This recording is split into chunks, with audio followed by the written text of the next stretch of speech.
ይህንን ክርክር ለእኛ ከፈረድክ ሳውዲ አረቢያ እንልካለን ተባልኩና ተጠየቁ። እንወጣ ስንል ተያዝን። ሁለተኛ ፖሊስ ጣቢያ ታሰርን። ተራ ወታደር 85 ብር ተደርጎለታል ተብሎ በሚዲያ ተነግሯል። እሱን እንግዲህ ለምስክር ቢያስፈልግ ጥሩ ነውና ወደ 45 የሥራ ክርክር ፋይሎች ነበር። ከነዚህ ውስጥ አብዛኛዎቹ ከስራ ተበግዶ ደጅ የሚጠኑ ናቸው እና በሁለት ዓመት ውስጥ 45 የነበሩትን 43ቱን እልባት ሰጠን። ሰላም ጤና ይስጥልን። እንዴት ናችሁ? ይህ አመለ ፖድካስት ነው። በአመለ ፖድካስት ወቅታዊ ሁኔታዎችን፣ ማህበራዊ ሁኔታዎችን እንዲሁም ደግሞ አንዳንድ ጉዳዮችን እውቀት ካላቸው ሰዎችን እየጋበዝን የምንወያይበት ሚዲያ ነው። እንድትከታተሉን እንጋብዛለን። እናመሰግናለን። እንግዳ አድርጌ ዛሬ አጠገቤ ስለመጣ አባቴ እንኳን ደህና መጣህ ብዬ ጠይቃለሁኝ። አንተ ደግሞ ባለህ የህይወት ልምድ በነበሩ ብዙ የስራዎች አንዳንድ ነገሮችን ከአንተ እንካፈላለን ብዬ አስባለሁኝ። ለእኔ ደግሞ ከአባት በላይ ደግሞ አንዳንድ እውቀቶችን እንድይዝ እንዳውቅ የረዳኸኝ አንተ ነህ። እስካሁን ደግሞ በቅርበት አብረን ያለነው በጣም ነው የምወድህ የማመሰግንህ። የመጀመሪያ መንገዳዬም ሆነ ስለተገኘህ በጣም ደስተኛ ነኝ። ሌላው በአንተ የእውቀት ዙሪያ እንዲሁም ደግሞ በማህበራዊ ሁኔታዎች ላይ ባለህ የኑሮ ድርሻ ስራ በጣም ትልቅ ክብር ያለህ ነህ። በሰፈር ውስጥም በመስሪያ ቤትም ባለህ ቆይታ ያንን ነበር የምሰማውና በጣም ደስተኛ ነኝ።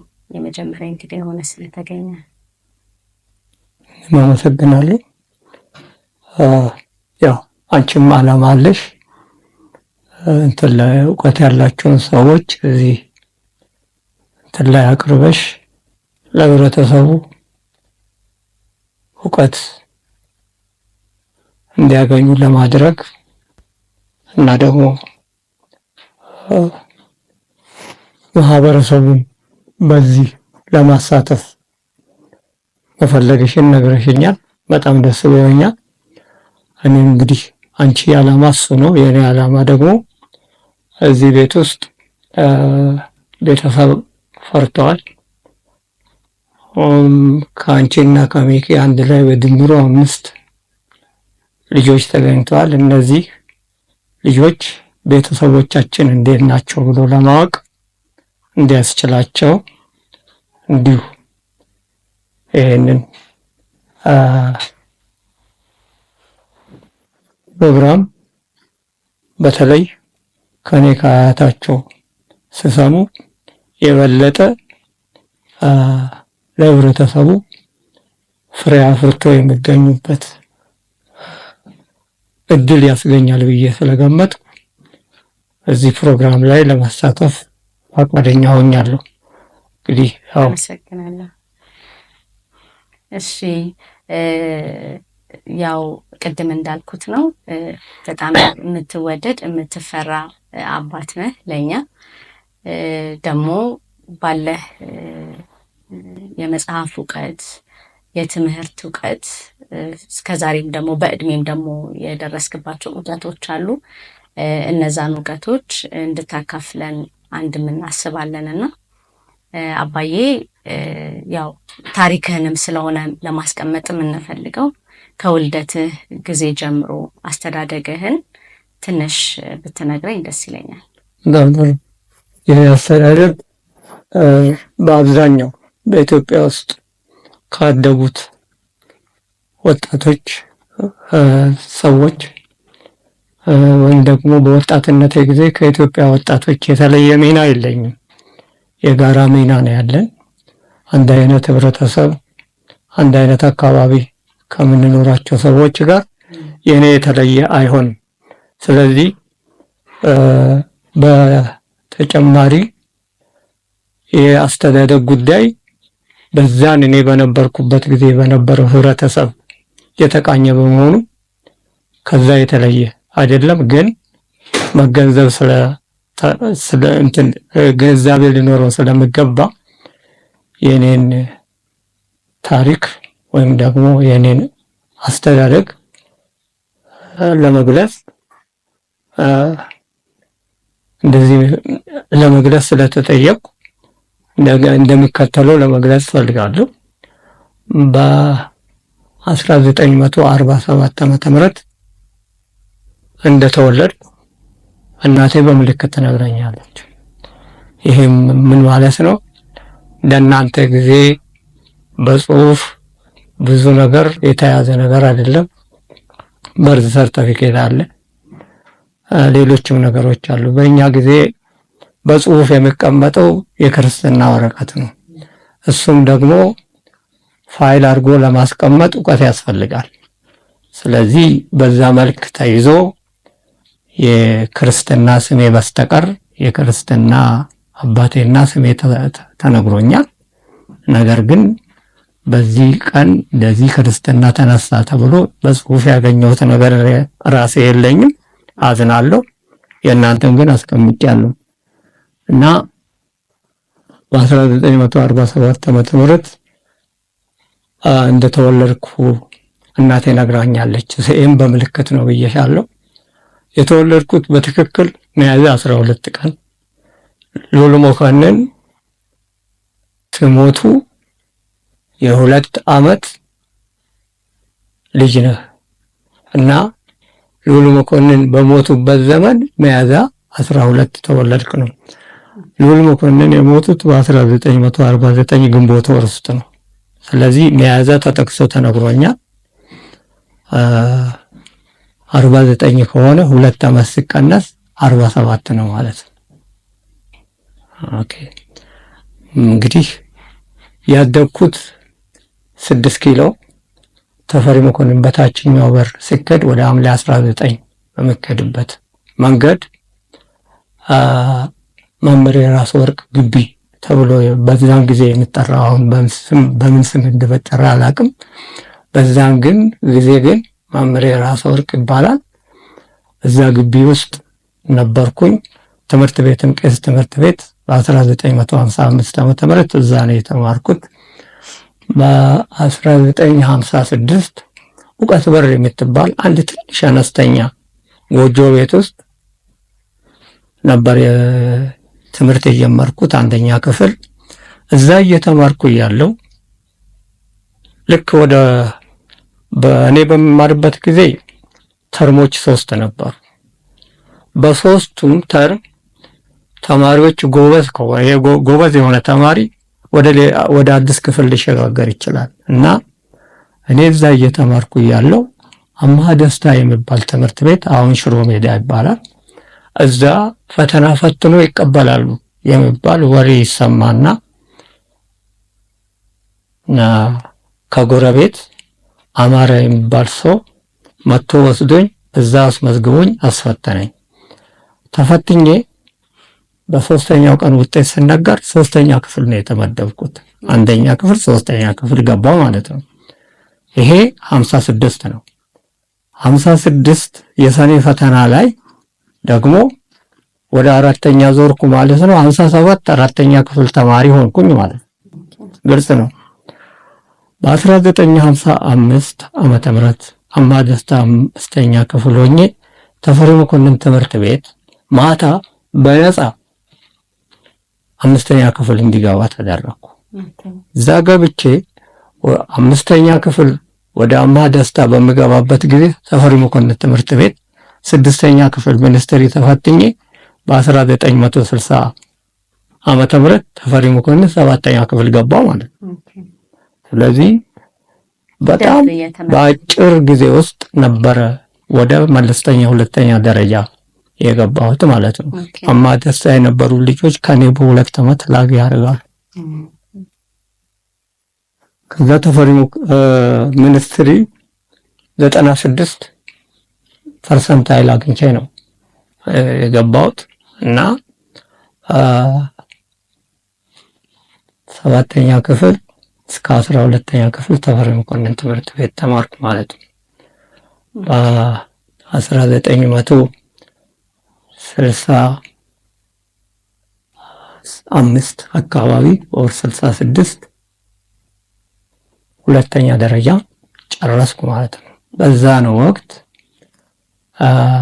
የኢትዮጵያ መንግስት ማለት የኃይለ ሥላሴ መንግስት በ1967 ላይ ከስልጣን ተነስቶ ስለነበረ አዲስ መንግስት ተተክቷል።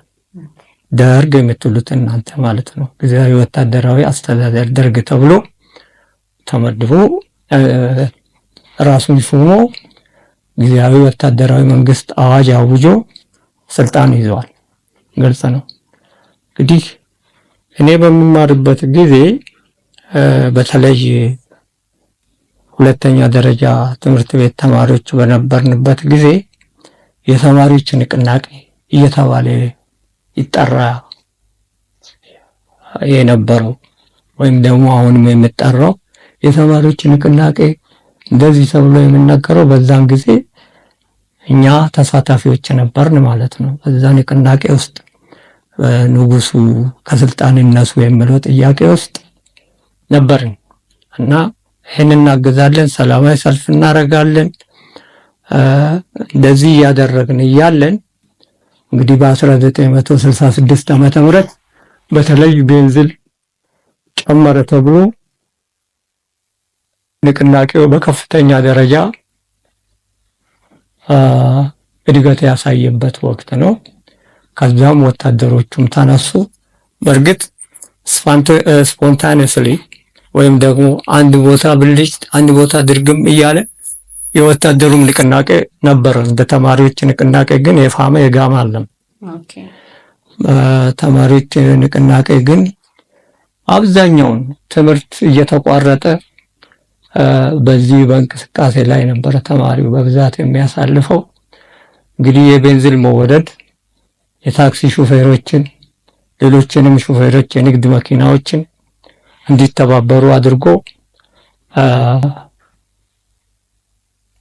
በ1966 የካቲት ወር ላይ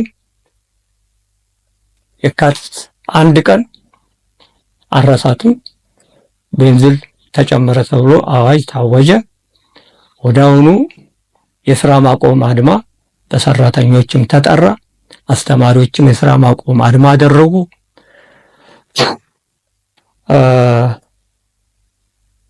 በ16 የካቲት ንቅናቄው ስላስፈራው ንጉሱን የቤንዚል ጭማሪው ተነስቷል ብልም እንቅስቃሴው ቀጠለ። ወታደሩም ተጨመረ። እንግዲህ በዚህ አይነት መንገድ ወደ ሰኔ አካባቢ ላይ ደርግ የሚል ነገር ተቋቋመ። እሱም እንትን እየተደራጀ ያደራጀ ሄደ። መስከረም 2 1967 ዓመተ ምህረት ንጉሱ ከስልጣን ወረዱ። ግልጽ ነኝ። ከዛ በኋላ እንግዲህ የህይወት ታሪክ ስለምነግርሽ ነው ያ። ከዛ በኋላ ምን እንትን ተደረገ? እድገት በህብረት የእውቀትና የሥራ ዘመቻ የሚል አዋጅ ታወጀ። ማን ነው ያወጀው? ደርግ። ተማሪው ገጠር ወጥቶ ገበሬውን ማስተማር አለበት የሚል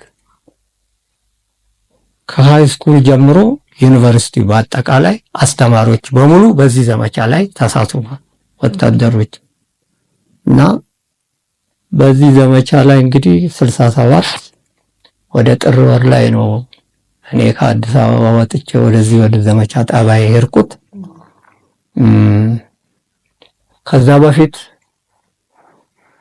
ጥር ውስጥ የወባ ክትባት ልንከተብ ስቴዲየም እየሄድን እየዘመርን ነው የምንሄደውና ፒያሳ አየር መንገድ ጽሕፈት ቤት አለች። እቺ ሐውልቷ አካባቢ አየር መንገድ ተረበሸና ወደዛ ሮጠን ገብተን ስንመለስ ነው ክትባት ተወክተን ለካ ደህንነት አብሮን ገብቷል እዛ ውስጥ። እኛ ለመደበቅ ነው ፖሊሶችንና እንወጣ ስንል ተያዝን። ሁለተኛ ፖሊስ ጣቢያ ታሰረ። ሁለተኛ ፖሊስ ጣቢያ ስንታሰር የምንተዋወቅም አለን የማንተዋወቅም ተማሪዎች ነበርንና አንድ ሳምንት ታስረን ተፈታን። እድገት በህብረት ሄድን። ድጋፍ በህብረት 2 ዓመት ነው እንትን የተደረገው። እኔ ግን አልጨረስኩም። 1 ዓመት ከምናምን ላይ ነው ጥዬ የመጣሁትና እዛ ከገበሬዎች ጋር ኑሮ ኖርን። መሬት ላራሹ ታወጀ። እሱ እንግዲህ ትልቁ ነገር ተማሪው ስታገልለት የነበረው መሬት ላራሹ ለላብ አፍሳሹ እየተባለ ሲዘመርለት የነበረ ነው።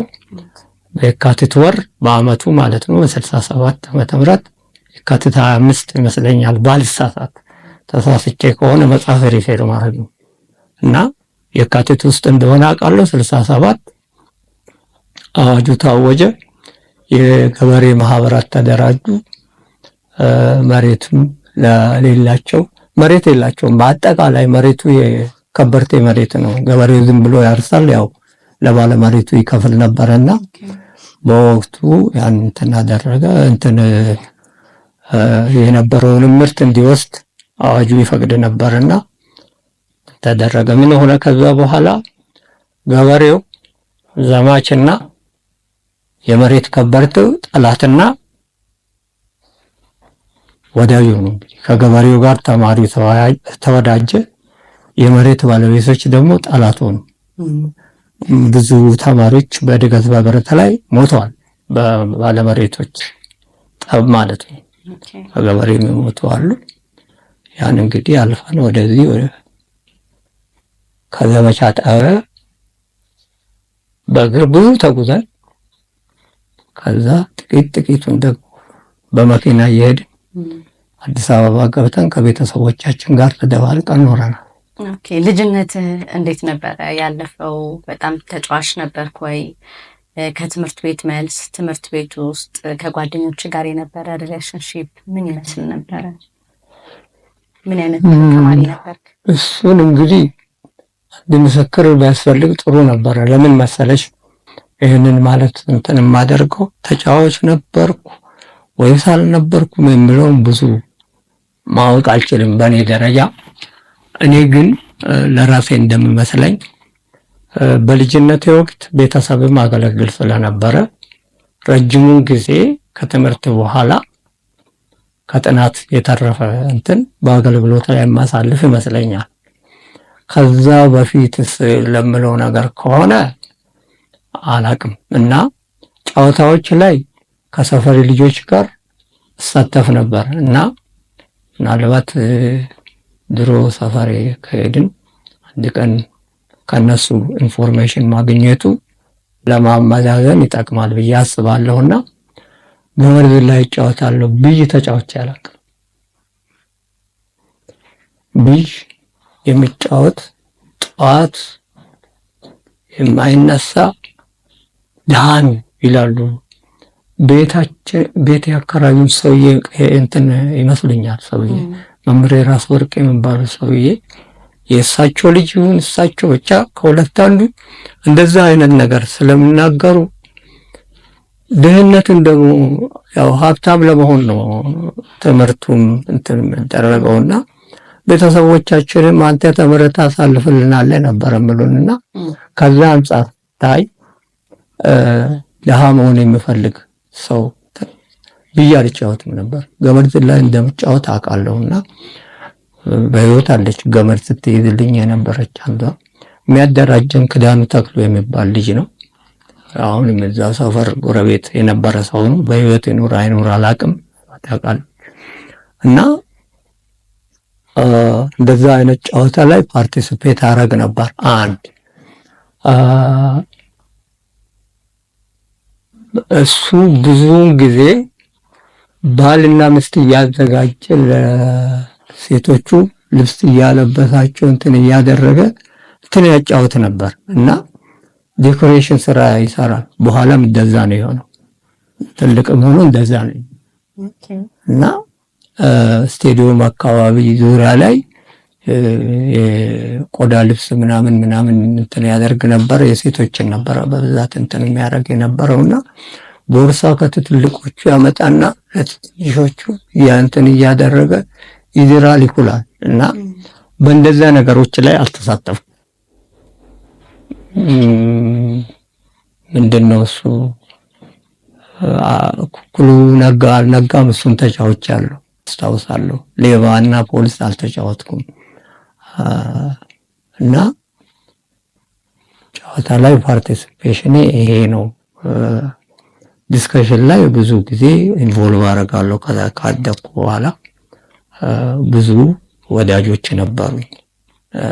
ማለት ማታ ተማሪ በነበርኩበት ጊዜ የሚያስተምሩኝ የነበሩ ሰዎች ከዩኒቨርሲቲ ነበር የሚመጡትና ከነሱ ጋር በጣም እንትን ነኝና ትልቅም ሆኜ ይሄ በድብቅ የሚበተኑ ወረቀቶችን አገኝ ነበር ከነሱ እና ይሰጡኝ ነበር። ለምታውቀው ሰው ስጥ እና ተጠንቅቀህ ስጥ፣ ከተያዝክ እኛንም ታስይዘናለህ ምናምን እንደዚህ በጥንቃቄ እና ብዙ በህቡ የሚበተኑ ወረቀቶችን ሞስት ፕሮባብሊ 9ኛ ክፍል ተማሪ ሆኜ አገኝ ነበር።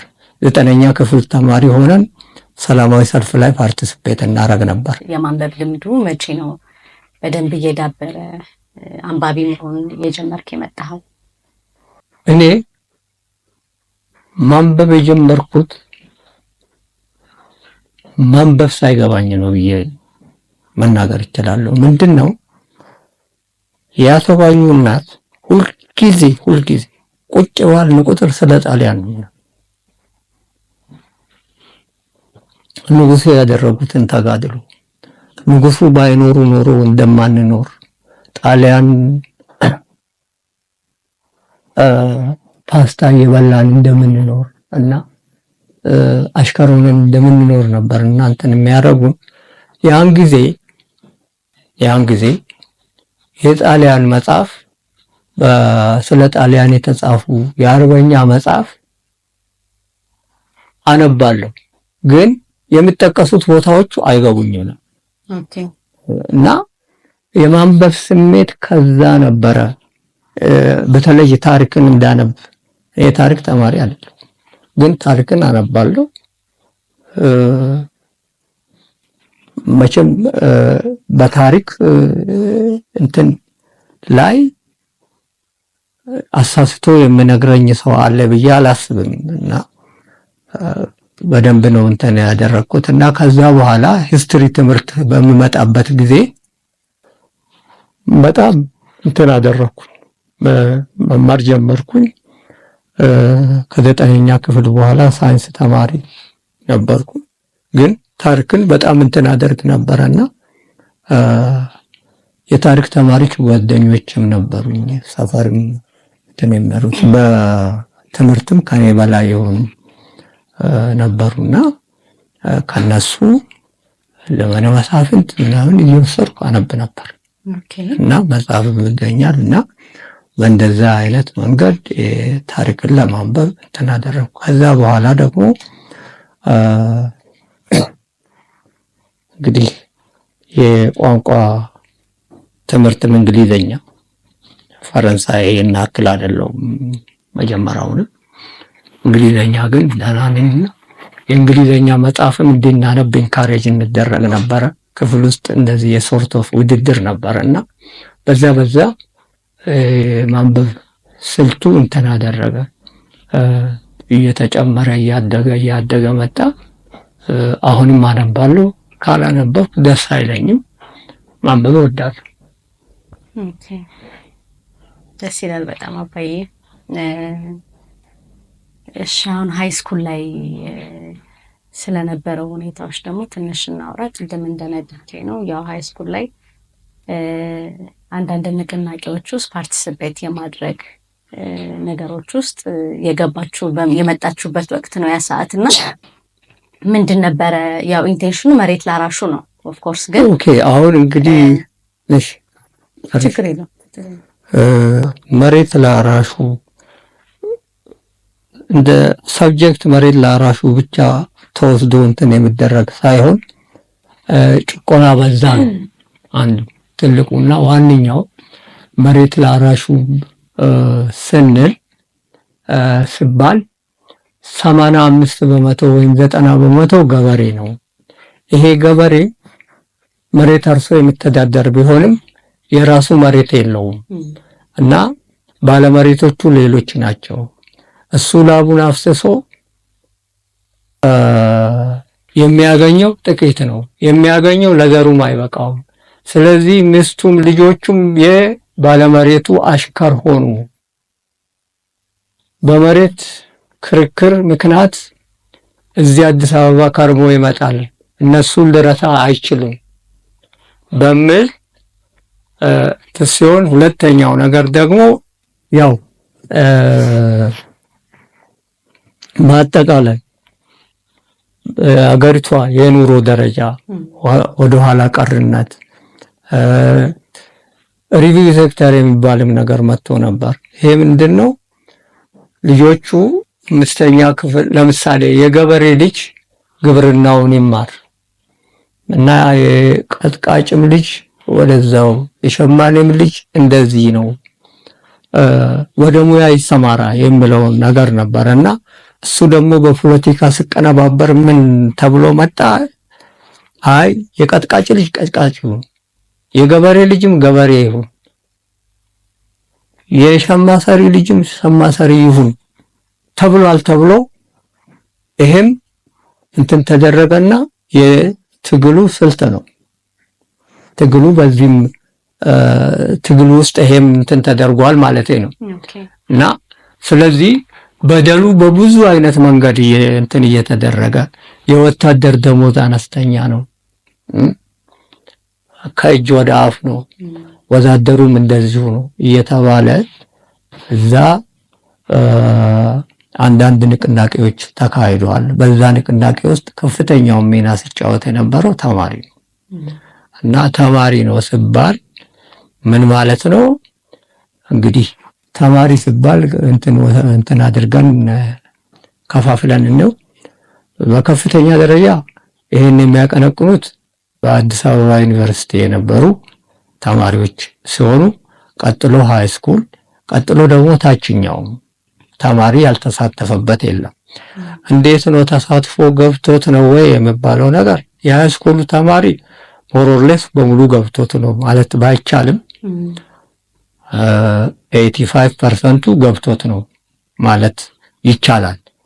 እንዲገባው ከፈለገ ማለት ነው። ነገር ግን በዛን ጊዜ ይሄም ንቅናቄ እያለ መማር የሚፈልጋል፣ ግልጽ ነው። አዎ። እና መማር የሚፈልጋል። ካውንተር አጂቴሽንም አለ፣ ፕሮ አጂቴሽን አለ፣ ካውንተር አጂቴሽን አለ። እነዚህ የጠገቡ ናቸው።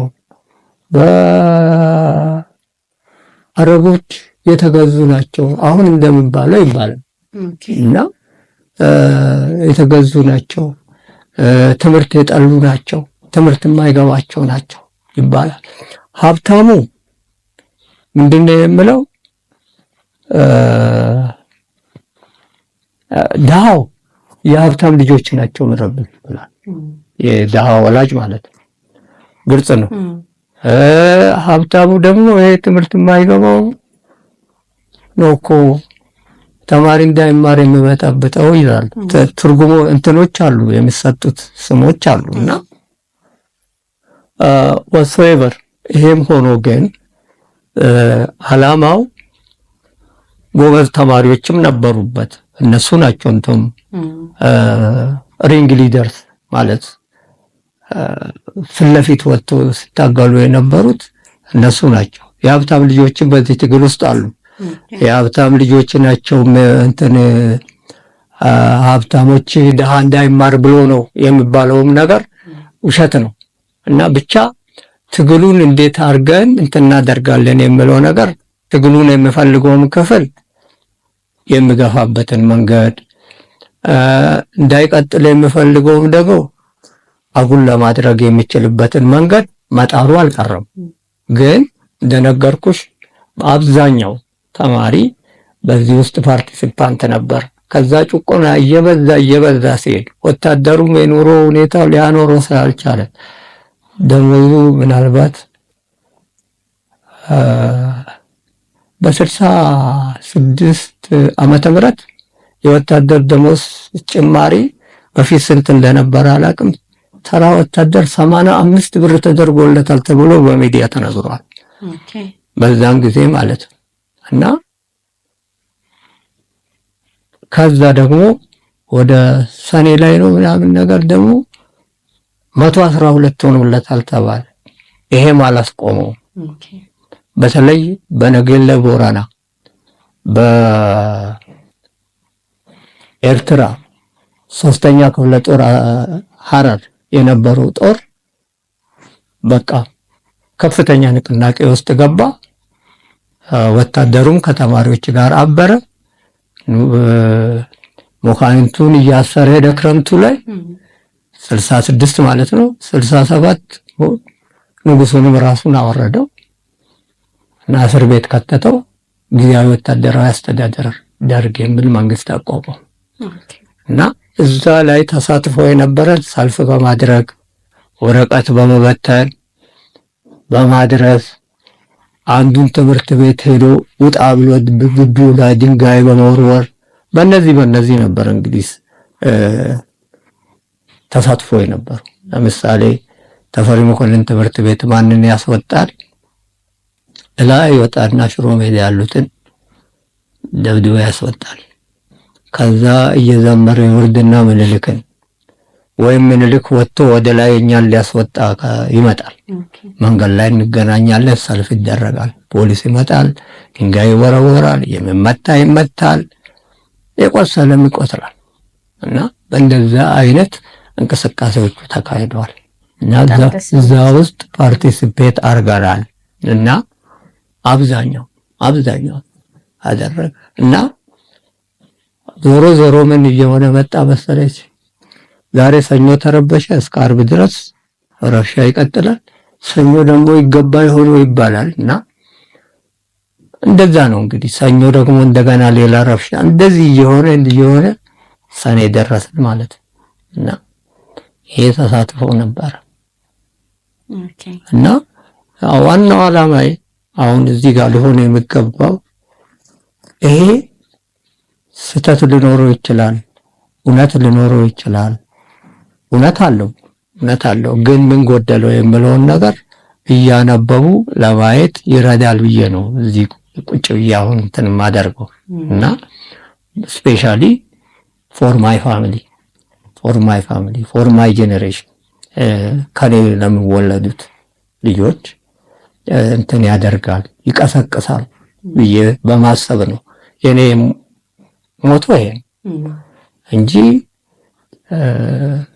ትውልዱን ያስተምራል የሚለው ነገር ብዙም እንትን የለኝም። ምክንያቱም ትውልዱ መማር ከፈለገ እኛ ጊዜ ከነበረው መጽሐፍ አሁን መጽሐፍ ብዙ ለመማር ይችላል፣ ፍላጎቱ ካለ ግልጽ ነው። እንደምታዩ ነው እዚህ ሰፈር ጥቂት ልጆችን እንትን አደርጋለሁ እና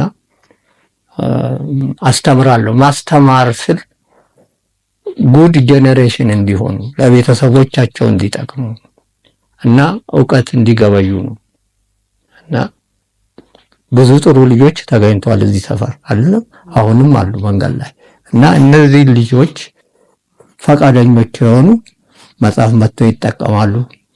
እንደዚህ ዲስከስ ያደርጋሉ፣ እንትን አይደረግም እንጂ መጥተው ዲስከስ ያደርጋሉ። በመጽሐፍ ላይ እንነጋገራለን እና ይሄንን እንትን ለማድረግ ይሄን ወደ ፋሚሊ ለማምጣት ምናልባት በፋሚሊ ላይ አልሰራው እንደሆነ እንግዲህ ምንድነው የሚባለው ራስን ወቅሼ አሁን ወደዛ እየሄድኩ ማለት ነው።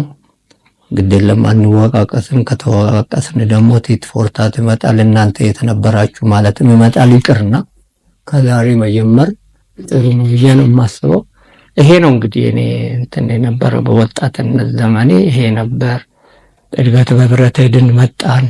ከዛ በኋላም ዩኒቨርሲቲ አልተከፈተም፣ ኦን ኤንድ ኦፍ ነበረ። ስለዚህ የሳይንስ እንትኔን ተውኩትና ረጅም ጊዜ አጠፋው። ግልጽ ነው። በብዙ መንገድ ታያለሽ፣ ጓደኞችሽን ታያለሽ። ትና አገባ እኮ ምናምን ነገር ምን ነበረ በዛ በትግል ወቅት ላይ ከሴት ጋርም ብዙ መነጋገር አይፈቀድም።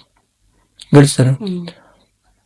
እነሱ ግን አግብቶ ምናምን ነገር አግብቶ ስልሽ እንዲሰርግ ደግሶ አይደለም ግን የወለዱም አሉና ያው ቁጭ ብለሽ ታዊ እንዴ ይባላል እነሱ ለዚህ እንትን። ስለዚህ ወዳጄ ጊዜያችንን አናጥፍም ምናምን ነገር ተብሎ ረጅም የሚያስገደውንም መንገድ ትተው እንግዲህ ያው የሚቻለውን እንትን ተደርጓል። ከዛ በኋላ አካውንቲንግ ገባው በ75 ወር 74 መጨረሻ ግራጁዌት አደረኩ አካውንቲንግ። ከዛ በፊትም እኔ ተማሪ የነበርኩ አስተምር ነበርና የመንግስትም የግልም ለምሳሌ ከግል ናክቶላብ በላይ ዘለቀ እንደዚህ አስተምሬያለሁ። ቀራኒዮ ህብረት ፍሬ ትምህርት ቤት አንቺ የምትይው እኔ በኃይለ ሥላሴ ነው የማውቀው። እነዛን እንትን ብያለሁ። ከዛ 6 ወር 7 ወር እርሻ ሰብል ገበያ ድርጅት ሰርቻለሁ። ከዛ ሂልተን መጣሁ እና ሂልተን 35 ዓመት ያክል በተለያየ ዲፓርትሜንት አገልግያለሁ። ጥሩ ሰዎችን አግኝቻለሁ እና በተለይ በስራ አስፈጻሚ ደረጃ አብዛኛው ጥሩ ያልሆኑ በተለይ ለኢንኳይሪ ጥያቄ ለሚያነሳ ሰው ቀሮች የነበሩ ሰዎች ጋርም ተገናኝቻለሁ እና እነዚህም ሁለት ሶሳይቲ አይቻለሁ እና እኔ ሂልተን ድርጅት ውስጥ ስሰራ በዛን ወቅት እኔ በምገባበት ጊዜ በደርግ ሰዓት ነው እንግዲህ ወደ 75 አካባቢ እና ስገባ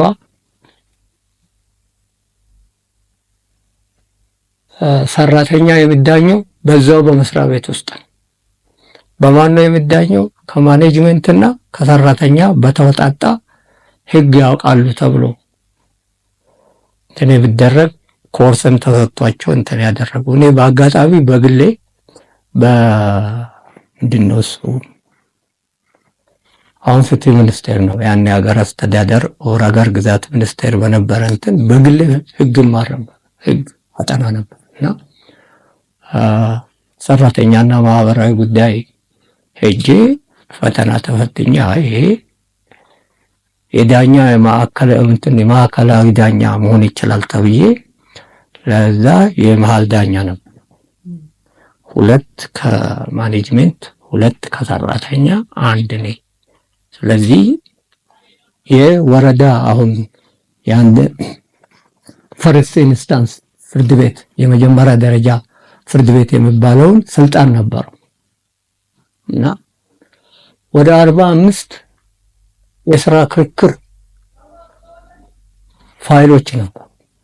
ከነዚህ ውስጥ አብዛኛዎቹ ከስራ ተበግዶ ደጅ የሚጠኑ ናቸው እና በ2 ዓመት ውስጥ 45 የነበሩትን 43ቱን እልባት ሰጠን በእኔ ጊዜ ማለት ነው። ያ ከማኔጅመንቱ ጋራ እጅግ በጣም እንትን አደረገ። አጌነስቶ ናችሁ ከማኔጅመንቱ ጋር? አጌነስቶ ነው እና ምንድነው እኔ የማዘነብልበት ይረታል። ግልጽ ነው። መጨረሻ ላይም ቢፈርሙም እኔ ነኝ ይግባኝም ለምንም የምጽፈው ቅጣትም የምጽፈው እኔ ነኝ እና ስለዚህ በጣም እንትን ውስጥ አስገባኝ። ለምሳሌ ግልጽ አድርጌ ለመናገር አንድ ክርክር ነበርና ይሄንን ክርክር ለኛ ከፈረድክ ሳውዲ አረቢያ እንልካለን ተባልኩና ተጠየቁ። መጀመሪያ ጓደኛዬንም ጠየቁት፣ እኔንም ጠየቁ። አይ እንደዛ አላደርግም ብዬ እንትን አደረኩ። ከሂውማን ሪሶርስ አሁን ሂውማን ሪሶርስ ነው የሚባለው፣ በዛም ጊዜ ፐርሰኔል ማኔጀር ነው የሚባለው እና ከሱ ጋር ተጣልቼ እንትን አልቀበልም ብዬ ስወጣ አለቃ የጠራች ወዲያው ተነግሯታል እና ቤት እንስራልህ አለች። እሱም አልሆነም። ባይዘዌ አንዱ ከኛ መካከል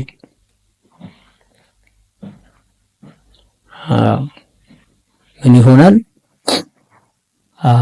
ይስማማል። ሳውዲ ሄዶ እንትን ማለት ሄዷል እና እሱ እንትን ያደርጋል። ከዛ በኋላ ከነሱ መካከል አንድ ሰው እንትን ያደረጉ ብቻ ለማንኛውም 2-2 ወጣንና ሳይረቱ ሄዱ። ፍርድ ቤት ይግባኝ ተብሎ ሄዱ።